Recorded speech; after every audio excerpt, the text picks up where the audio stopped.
aprende uma coisa: não existe paridade de armas, não existe equidade entre direita e esquerda. A mesma coisa que a pessoa de direita fala e é considerado um crime hediondo, gravíssimo, quando alguém da esquerda fala, eles dizem: não, mas é brincadeirinha do Lula, não, é brincadeirinha.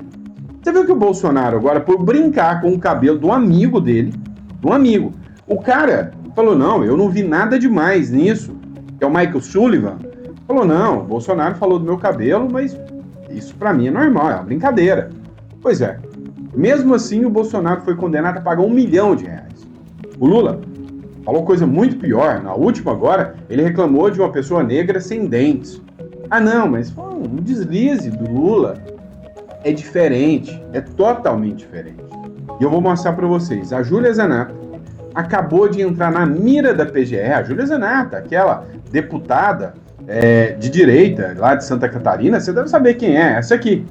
Acabou de entrar na mira do sistema e da PGR. Outro ponto que a gente vai falar aqui também, sobre alguns números que foram revelados em relação ao Lula. Literalmente assustadores. Assustadores. Então, fica ligadinho nesse editorial. Esse editorial você precisa entender. Você precisa ficar até o final, porque os números que apareceram aqui são de assustar. E se você é um brasileiro que está preocupado com tudo isso, fica ligado, porque realmente você precisa entender qual é o jogo, qual é a jogada, né? O que o Olavo de Carvalho dizia está se cumprindo. Então não esquece de se inscrever no canal, muito importante o seu apoio. Inscreva-se no canal, curta, compartilha. A gente prepara as matérias aqui com toda a qualidade para poder trazer para você. Outra informação que a gente traz para vocês aqui é a seguinte: olha, o Brasil não tá para brincadeira. Você vai entender o porquê que eu estou falando isso e você vai entender os números que estão me assustando. Então, para você que está me acompanhando agora, tá? Clica na descrição ou no número que está aqui se você pretende caçar um plano B. Tá? Logo a gente vai começar a trabalhar com o Paraguai, mas o mais rápido e mais barato para você tirar é o Uruguai, país sólido, um país com boa garantia. Então, se você pensa em ter uma residência fora do Brasil, clica na descrição. Isso ajuda, e ajuda bastante a você ter uma liberdade, tá? Liberdade. Para você, caso aconteça alguma coisa no Brasil, você tem recursos lá fora. Então, se você está preocupado com o Brasil como ele está, clica aqui, tá bom? E vamos de matéria, que eu sei que você está aqui por isso. Pois é, essa é a Júlia Zanatta. Segundo essa matéria da Gazeta do Povo, a deputada do PL chama Lula de corrupto de 9 dedos e vai parar, adivinha, na Procuradoria-Geral da República. Hoje, a judicialização, a denúncia contra deputados de direita se tornou algo assustador. E é provável que a Júlia Zanatta, por chamar o Lula de corrupto de 9 dedos, vai ter condenação.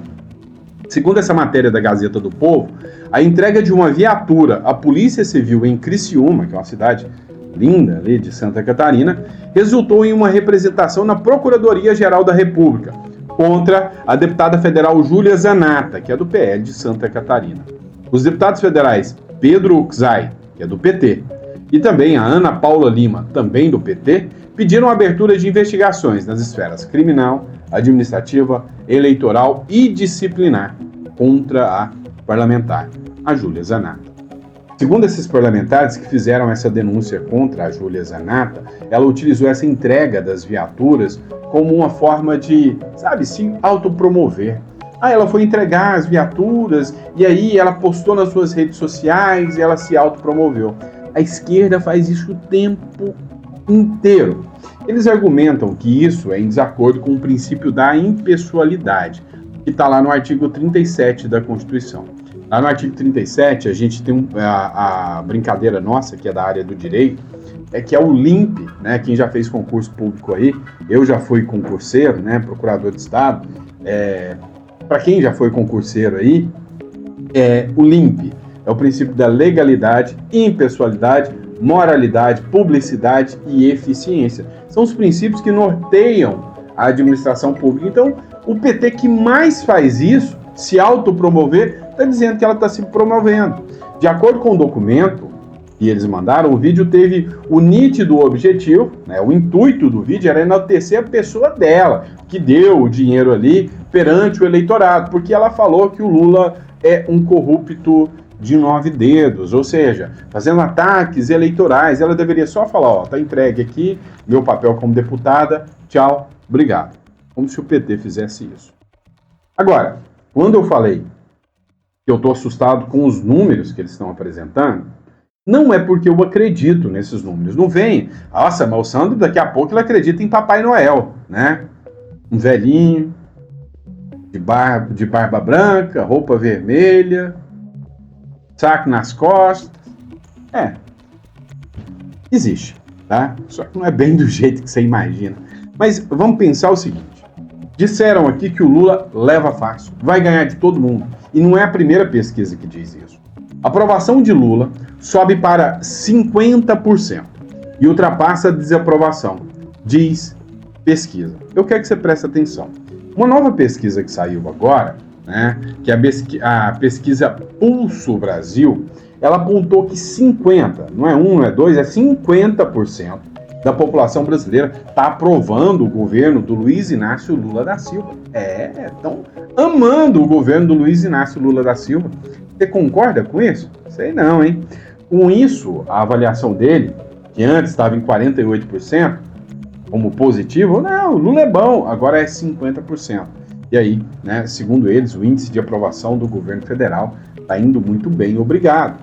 Mas o que me preocupa, mas me preocupa muito, mas muito mesmo com esse posicionamento dessa turma, o que me faz acreditar que isso aqui tem um motivo por trás disso aqui. O Lula, numa entrevista há poucos dias atrás, disse que ele não ia concorrer, ele ia ganhar a eleição. E aí, a gente já viu, né, alguns discursos do tipo, eleição não se vence, toma, né? A gente viu, perdeu o Mané. Então, assim, eu tenho uma visão que esses institutos de pesquisa, principalmente em relação à esquerda, são para balizar, ou seja, para justificar, para induzir o posicionamento da população. Segundo essa matéria que é do Luiz Bassi, 2.500 pessoas foram ouvidas em todas as regiões do país, né, nas 5 regiões do país, de 19 a 22 de setembro. Eu não fui ouvido, nem conheço ninguém que foi ouvido. Alguém que foi ouvido, coloca no comentário e fala, não, eu fui ouvido e falei que eu tô gostando do Lula aí mesmo, né? Fala aí. A margem de erro é 2 pontos, e aí, né? A grande questão agora é, será que isso é verdade? Se for verdade, você vai ter que encarar o Lula mais 4 anos, né? Vamos lá. O Not Journal fez uma publicação também. E isso aqui, você pode ficar bravo comigo agora, pistola. Mas se o Lula souber capitalizar isso aqui muito bem, é tudo que ele queria, é a mão na roda que ele queria. Se o Lula conquistar Trump, ele pode ter sua vitória, abre aspas, garantida em 2026. Presta atenção o jogo que está se formando. Com esse negócio das tarifas, do tarifaço, o Trump falou que o Bolsonaro, o Eduardo Bolsonaro, eram as figuras que estavam atrapalhando a vida das pessoas. Que a economia vai mal porque o Trump aplicou tarifas. Que o Trump começou a impor sanções ao Brasil e por isso que a economia está indo mal. É culpa das sanções americanas, norte-americanas. Aí você vai falar, Sandro, larga de ser burro, meu irmão. Que isso, ninguém acredita nisso não. Fala para Cuba e Venezuela para você ver. Fala com uma turminha aqui do Brasil que isso é mentira para você ver. Eles acreditam que Cuba só é aquela miséria por causa do Trump. Tem gente que acredita que o governo Lula hoje está indo mal por causa do Bolsonaro, e você vai achar que eles não acreditam nisso? E sim, eu não estou falando você que acompanha política, que estuda política, que está aqui acompanhando o tempo inteiro, o meu e outros canais. Eu estou falando daquele cara que não está nem aí para política, e a hora que ele abre o Jornal Nacional lá, tá lá, olha, o Lula protege a soberania. Cara, é? Olha, o Eduardo Bolsonaro impôs sanções ao brasileiro e o arroz vai ficar mais caro. Cara, mas o o Eduardo Bolsonaro tá me ferrando. Então é assim que se enganam os incautos. E agora, com esse aceno do Lula, né, isso aí pode dar uma dor de cabeça. Veja um trechinho do jornal. Lula, por sua vez, sabe jogar o jogo diplomático. Ele é sorrateiro, vocês sabem. Usando a sua experiência para buscar apoio que fortaleça sua posição interna. Fontes do Planalto sugerem que um acordo pode incluir investimento dos Estados Unidos no Brasil, aliviando sanções como a da Lei Magnitsky em troca de acesso a recursos estratégicos. Analistas apontam que esta aliança pragmática poderia garantir a Lula a reeleição sólida em 2026, consolidando sua imagem como um grande negociador habilidoso. Presta atenção. A narrativa está perfeita para eles. Olha, o Lula, o homem que prometeu dar picanha e cervejinha. A picanha e a cervejinha não chegou até o meio, né, no terceiro ano de mandato por culpa do Bolsonaro. É porque o Bolsonaro entregou um país arrebentado. Esse é o discurso. Aí agora, o Lula ia começar a consertar. Veio o Eduardo Bolsonaro, aplicou sanções ao Brasil, e é por isso que o Brasil não decolou. Agora o Lula vai lá conversar com o Trump.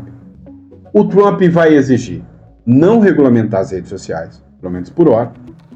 Vai exigir o acesso aos minerais, aos minerais aqui do Brasil, né? As terras raras aqui do Brasil. O Lula vai falar, tá tudo bem, desde que você tire as sanções, e o Lula volta como o grande salvador da pátria. E aí ele não vai tentar nem regular as redes sociais, porque ele está pondo bilhões e bilhões, né, em impulsionamento, em programa de marketing. E aí ele está começando a entender que, não vou precisar regular as redes sociais, eu vou usar as redes sociais ao meu favor. E aí, meu irmão, você se prepara, porque o jogo vai ficar pesado. Matéria do North Journal também. Lula já planeja ceder e entregar terras raras e metais críticos para chegar a um acordo com Donald Trump. O presidente Luiz Inácio Lula da Silva já estaria traçando planos ousados para ceder terras raras e metais críticos ao governo dos Estados Unidos, numa tentativa de selar um acordo estratégico com o presidente Donald Trump. A informação ganhou força após declarações de Lula em um discurso recente, onde ele destacou a necessidade de parcerias globais para fortalecer a economia. Fontes do Palácio do Planalto indicam que a proposta envolve oferecer acesso a minerais essenciais, como lítio e nióbio, em troca de apoio econômico e redução das tensões diplomáticas, incluindo a pressão da Lei Magnitsky sobre figuras brasileiras. Terras raras e metais críticos são vitais para a tecnologia, como bateria, eletrônicos e defesa, e o Brasil possui reservas significativas, especialmente na Amazônia e em estados como Minas Gerais. A ideia seria negociar com os Estados Unidos para explorar essas riquezas, garantindo investimentos e proteção contra sanções, enquanto Trump busca fortalecer alianças contra rivais como China e Rússia. Ai, meu Deus do céu, presta atenção. O Lula vem e solta um bode chifrudo dentro da sua sala e grita: o Eduardo Bolsonaro deixou ele aí, ó! Aí você olha aquele bode destruindo tudo. De repente você chega lá e fala, o Lula chega lá e fala, não, mãe, vem cá que eu resolvi tirar o bode daqui, que eu conversei com um vizinho aqui, que é muito seu amigo, e nós vamos tirar o bode daqui. E o bode sai da sala. O mauzão é o Eduardo Bolsonaro.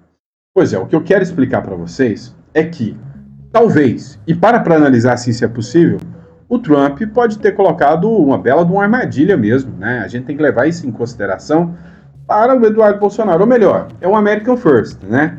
Olha, eu quero salvar o Eduardo Bolsonaro, eu quero um cara alinhado, o Trump fez afagos ao Lula, e aí o Trump pode chegar no Lula e falar, ó, Lula, você vai pegar mais leve que esse discurso aí de vou tirar o dólar de circulação, você vai tirar isso aí. Você também vai me dar o acesso às terras raras, eu quero, e vai ceder quanto as Big Techs, deixa elas ganhar dinheiro dentro do Brasil. Em troca, você pode impulsionar, fazer o que você quiser, eu paro de vir para cima de você, e aí deixo você pagar de democrata por aí. Resumindo, o Bolsonaro se ferra, a meia anistia, meia bomba saiu, Tem sentido o que eu tô falando para você? Ou eu tô falando besteira? Mas, sabe, observando tudo isso, eu fiquei meio preocupado com essa situação. Basta a gente olhar também o que tá rolando lá na Argentina, né? E a gente vai falar um pouquinho sobre isso, tá? Logo depois da vinheta, nós vamos falar sobre a Argentina, que isso me preocupa um pouquinho. Vamos lá. Esse perfil aqui chamado Cryptomestre, ele fez uma publicação citando a Argentina. E isso me chamou muito a atenção. Dá uma olhada aqui. A Argentina está voltando ao caos. O peso argentino que um mês atrás, com $1 você comprava 1.300 pesos, hoje com $1 você compra 1.500 pesos. Mais de 10% de desvalorização em um mês. Mês passado também, o partido do Milei perdeu as eleições de Buenos Aires. E mês que vem tem as eleições do Senado e da Câmara. Se ele perder, acabou a chance dele governar e provavelmente ele vai perder as eleições de 2027 para voltar a mesma galera, o mesmo povo que destruiu o país gastando muito mais do que ganhava durante muitos anos. Eu avisei isso para vocês no último editorial. O Milei, ele preocupou demais em agradar, fazendo exatamente como o Bolsonaro. Não, eu vou agradar todo mundo aqui, eu vou só focar na economia, eu vou entregar uma economia e vou acreditar que o cara que recebe o Bolsa Família há muitos anos, né, lá é outro nome, mas que recebe o Bolsa Família há muitos anos, ele vai deixar de receber o Bolsa Família, nunca trabalhou na vida, ou se sabe trabalhar, não quer, vai deixar de receber o Bolsa Família, porque o Milei está tentando consertar a economia, e porque o Milei está tentando consertar a economia, ele vai falar, nossa, mas olha só, a Bolsa Argentina está bem, nossa, mas olha só, a inflação foi controlada. Não, ele só vai olhar, ué, mas cadê meu Bolsa Família? Então o Milei focou demais nisso, entendeu? E aí está o grande erro, o Milei. Por que isso está acontecendo? Pessoal, as reformas do Milei para salvar o peso, salvar a economia, elas doem muito. Você tem que cortar benefício. Imagina o Brasil, por exemplo, que tem 92 milhões de pessoas que dependem de benefício e o governo vai e começa a cortar benefício, cortar gasto. Isso dói para a população. Ainda somando ao fato que a inflação, quando ela dispara, você não acaba com ela rapidinho. Nos Estados Unidos, por exemplo, quando teve hiperinflação na década de 80, demorou quase 10 anos para baixar essa inflação. Então a inflação, ela demora para voltar, ela demora para cair. Enquanto isso, né, o governo para de gastar, muita gente depende do governo, o pessoal fica chateado. E, pessoal, por que é importante a gente olhar o que está acontecendo na Argentina como lição? O Brasil ele parou de ter superávit. Não. Se algum dia o governo do Brasil perder a mão e começar a gastar muito mais do que ganha por um bom tempo... Ah, mas isso não pode acontecer aqui no Brasil, não. Que loucura é essa? Quem acredita que o Brasil vai gastar muito mais do que ganha? Ah, para. O governo Lula é super responsável. A confiança do real pode ir embora para sempre. E quando isso acontece, que já aconteceu na China no século XVI, no Império Romano, quando ele começou a decair, na Alemanha, depois da Primeira Guerra Mundial, na Argentina, na Venezuela, até no Brasil nos anos 80, se isso voltar a acontecer, o que eu tenho quase certeza que vai voltar em algum momento, quem se antecipa e compra ativos, compra Bitcoin, né, e compra o que tem valor de verdade, o que não pode ser produzido pelo governo, se dá bem. Enquanto uns perdem o poder de compra total e é totalmente dizimado pela inflação e pela depreciação da moeda, outros ficam donos de tudo. Então quem se antecipa se dá bem. Se antecipe, entenda o que é Bitcoin, entenda o que é dólar cripto e não fique para trás caso isso aconteça com o Brasil. Deus queira que não. Ó, o que eu quero que vocês entendam aqui? Dólar cripto, o USDC, tá? Vocês ainda vão ver eu falar muito sobre isso aqui. Primeira coisa, não adianta nada se você investe, né? Se você tem os seus recursos focados, direcionados, né, no país que você está e que tem uma economia maluca. O Brasil é louco. Então, nunca aposte todas as suas fichas aqui. Se tudo seu está no Brasil, você vive com medo, você dorme com medo. Isso é fato. Vem cá, imagina só esses comerciantes aqui. Dá uma olhada, ó. Rede Hits, né, de Campos dos Goytacazes. Dá uma olhada nesses vídeos aqui. Pessoal, como que o cara vai pagar um aluguel desse aqui? Olha só, pessoal, olha só, hoje é dia 4. Olha só, pessoal, como que vai pagar um aluguel de uma loja dessa? 80 mil reais para tu. Olha isso, uma loja no centro de São Paulo, na 25 de março, é nessa casa. É 80, 90, 100 mil reais o aluguel de uma loja.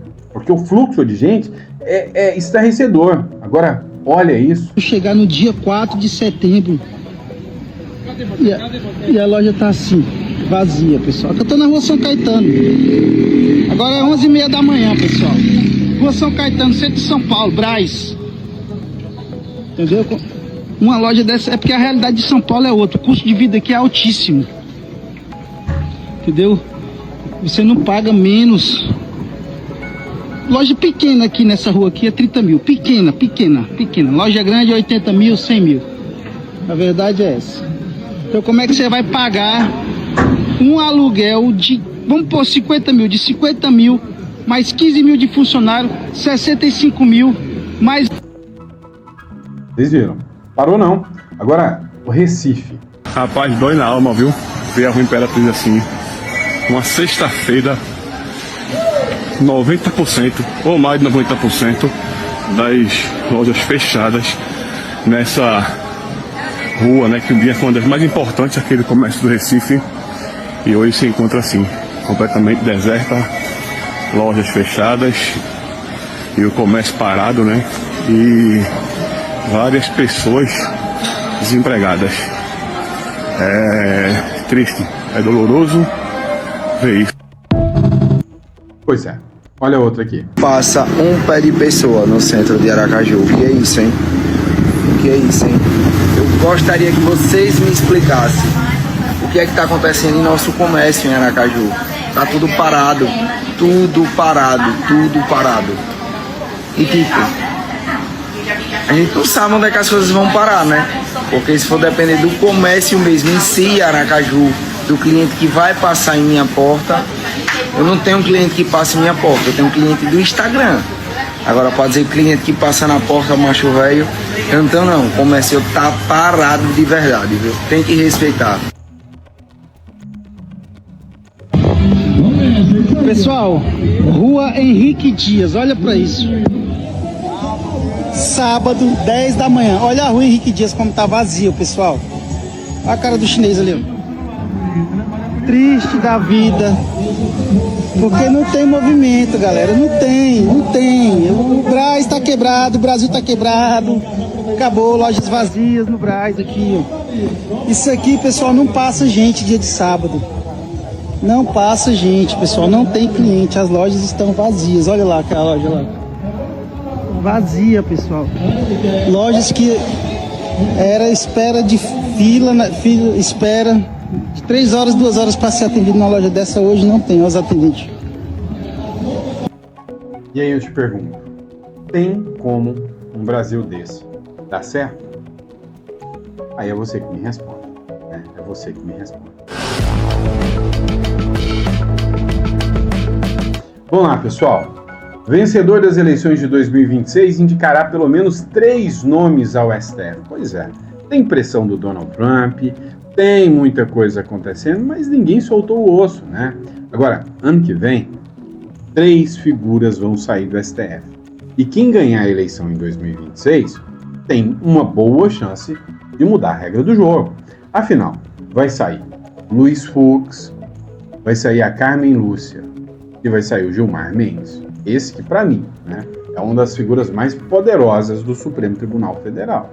E aí, o próximo presidente é quem vai indicar. Agora, a grande questão é, se nós temos um presidente de direita, balanceia. Tem o Cássio Nunes e tem o André Mendonça. Todos indicados pelo Bolsonaro. Ambos, né, indicados pelo Bolsonaro. Se entra mais 3 indicados por um governo de direita, fica 5 contra 6. Bem balanceado. O jogo muda bastante. Agora, se o Lula ganha, pois é, você vai falar, mas não vai mudar muita coisa. Vai. O Lula não vai ter o menor problema em tacar 3 como governistas, né? Ó, uma PEC, proposta de emenda constitucional aprovada pelo Congresso em 2015, permitirá ao vencedor das eleições presidenciais de 2026 indicar durante o seu mandato pelo menos 3 nomes para compor o STF, né? O que vai mudar? O Fux é moderado, a própria Carmen Lúcia, o Alá, né? O Gilmar Mendes não, mas serão 3, Flávio Dino. 3 figuras exatamente nesse nível. A PEC 42 de 2023, que ficou conhecida como PEC da Bengala, fixou em 75 anos de idade a idade para aposentadoria compulsória dos ministros da Corte. 3 dos 11 magistrados que compõem o STF atualmente atingirão essa idade de 2027 a 2030, período do próximo mandato presidencial. E aí tem uma coisa que é interessante. O Bolsonaro teve um presente de ouro nas mãos, uma coisa chamada PEC da Bengala, né? Ou seja, o Bolsonaro tinha a possibilidade de revogar, reverter e jogar para 70 anos novamente, o que daria ao Bolsonaro o direito de indicar mais 3. O Bolsonaro podia ter equilibrado o jogo, não fez, né? Não conseguiria também, o Senado estava fedendo o Bolsonaro, mas se isso tivesse acontecido, se essa fosse a pressão maior, eu já disse para vocês, tá?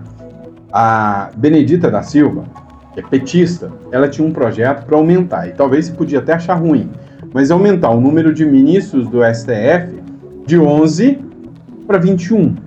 Mas cá entre nós, o que é um peido para quem já está cagado, né? Ah, mas eu vou pagar mais caro, mas... Meu irmão, seriam 10 indicados pela direita.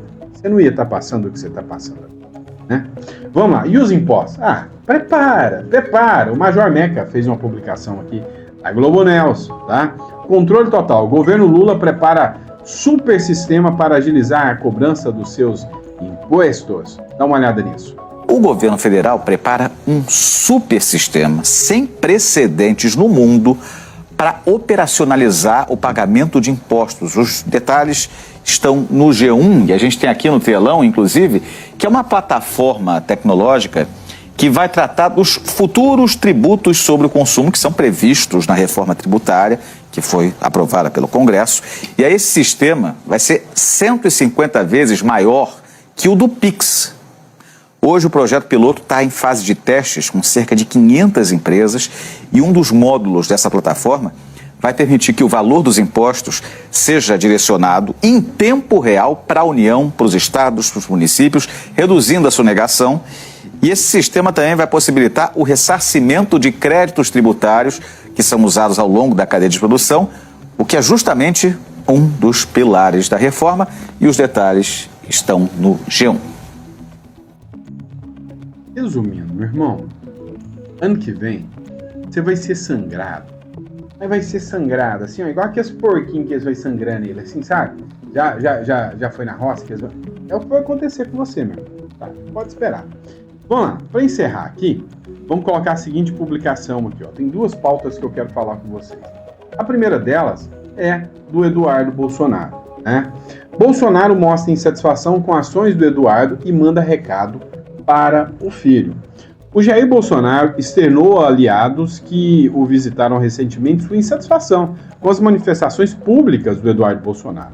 Segundo relatos feitos à coluna, o ex-presidente avalia que o filho está falando muito e que cada vez que se pronuncia prejudica ainda mais o próprio pai. Então, cara, eu não vou mentir para vocês não, eu já fui crítico do Eduardo Bolsonaro em muitas falas dele, em muitas pautas dele, tá? Muitas, não só uma. Agora, a gente precisa entender alguns pontos. O Eduardo Bolsonaro, o que ele tá fazendo agora, cara, ele abriu mão de tudo. Ele poderia ficar aqui e falar, quer saber? Já sou deputado eleito, fingir que estava fazendo alguma coisa, fingir um oba-oba aqui, igual um certo irmão, e ficar na dele. Não, vou fingir que eu estou fazendo oposição, vai lá almoçar com um, janta com o outro, faz um afago aqui. Ele podia só fazer isso, mas não está fazendo. Ele foi para trás, buscou sanções. Então, resultado. O Eduardo Bolsonaro lutou o balde e falou, com Tarcísio, sem Tarcísio, eu vou concorrer. E eu quero que eles me deixem inelegível por causa disso. E ele sabe que vão deixar. Mas ele vai expor, né, as mazelas aqui. Então, assim, eu discordo do Bolsonaro aqui. Acho que o Eduardo Bolsonaro Fala demais em alguns momentos, pode até ser, mas uma coisa é certa.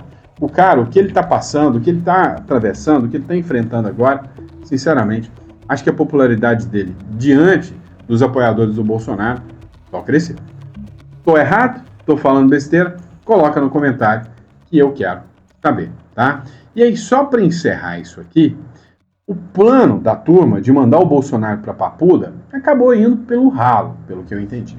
Dá uma olhada nessa publicação. Bolsonaro na Papuda teria impacto eleitoral, diz presidente do PL. Pois é.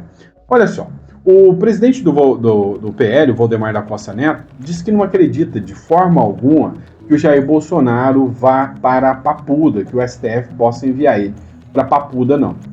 Segundo o Costa Neto, a determinação do cumprimento da sentença lá na Papuda seria contraproducente, abre aspas.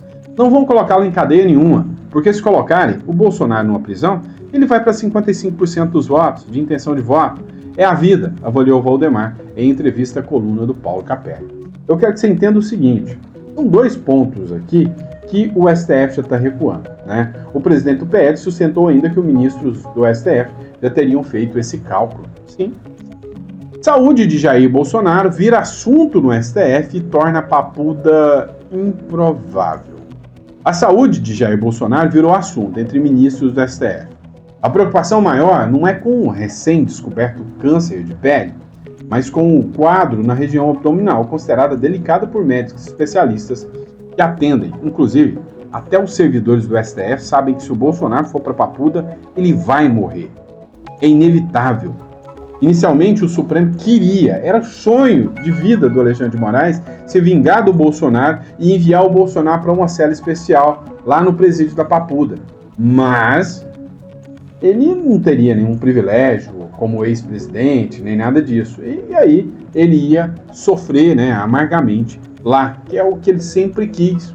Só que isso mudou. O consenso agora é que se manter o Bolsonaro na prisão domiciliar, é mais adequado, porque os médicos podem visitá-lo, ele vai ficar, inacessível, neutralizado.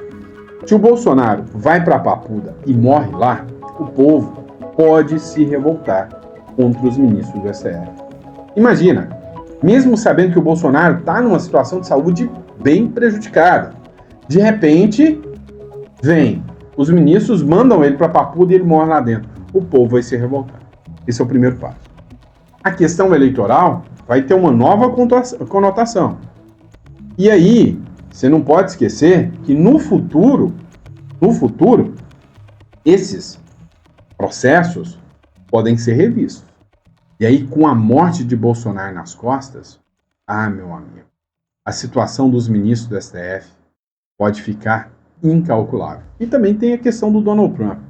Pode dar um revés aí, né, no seu modo de observar o Brasil, se isto acontecer. Literalmente, eles não estão em bons lençóis, não. Né? Vamos ver o que vai acontecer, tá bom? Obrigado, pessoal. O que você não concordar comigo, coloque aqui no comentário, tá? Eu não sou dono da verdade, eu tô aqui para aprender com vocês, tá bom? Mas se você não concorda com alguma coisa, põe no comentário. Se você concorda, coloca no comentário, eu concordo com isso, eu acho que isso não é bem assim. Vai ser sempre um prazer estar ouvindo vocês, tá bom? Muito obrigado, fiquem com Deus e até o próximo editorial.